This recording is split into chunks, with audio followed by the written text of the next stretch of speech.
বরিশালে বৈষম্য বিরোধী ছাত্র আন্দোলনের ডাকে সাড়া দিয়ে সপরিবারে জুলাই আন্দোলনে অংশ নিয়েও অবহেলিত মাওলানা সাইফুল্লাহ। বর্তমানে হাসপাতালের বিছানায় শুয়ে চিকিৎসা নিলেও আফসোস কেউ দেখতে আসেননি এখনও। মাওলানা সাইফুল্লাহ দীর্ঘ ২৭ বছর সুনামের সঙ্গে শের-ই-বাংলা মেডিকেল কলেজ হাসপাতালের স্টাফ কোয়ার্টার জামে মসজিদে ইমামের দায়িত্ব পালন করেন। দেশকে ফ্যাসিস্ট মুক্ত করতে ছাত্রদের ডাকে সাড়া দিয়ে প্রথমেই নিজে সক্রিয় অংশ নিলেও পরবর্তীতে তার পুরো পরিবারই আন্দোলনে অংশ নেয়। ১৬ মাস বয়সী তার শিশুটিও ছিল কোলে।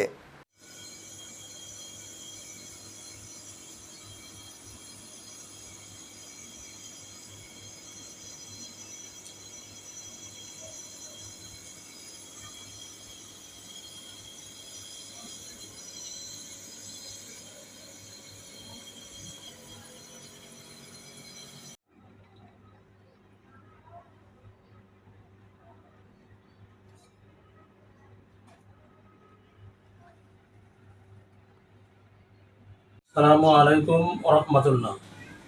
আমি মাওলানা মোহাম্মদ সাইফুল্লাহ। আমি দীর্ঘ ২৮ বছর বরিশাল শের-ই-বাংলা মেডিকেল কলেজ হাসপাতালের চতুর্থ শ্রেণীর স্টাফ কোয়ার্টার মসজিদের ইমাম ছিলাম।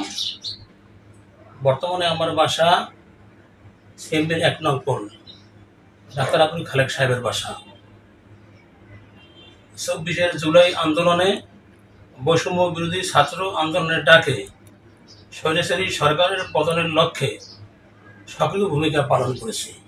প্রথমে ছাত্র জনতার সাথে আমি সক্রিয় ছিলাম এবং পরে বৈষম্য বিরোধী ছাত্র নেতাদের ডাকে সপরিবারে আন্দোলনে অংশ নিয়েছি।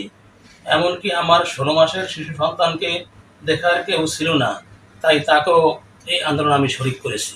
চাচ্ছি যাতে আমার হাজবেন্ড সুস্থ হইয়া আমাদের মাঝে আবার ফিরে আসেন এবং আমাদের পরিবারে ইনকাম করার মতোই একজনই, সে আমার হাজবেন্ড।